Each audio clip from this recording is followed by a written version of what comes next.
Аз съм българче и под игото на смартфон и таблет. Безплатно приложение пренася българската литературна класика в електронните устройства на учениците.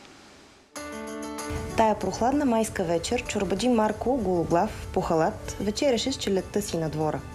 BooksForge е новата електронна библиотека за ученика. Изтегля се безплатно от платформата на Google с приложения за смартфони и таблети. След инсталирането, четенето може да започне веднага, дори и да не сте свързани с интернет.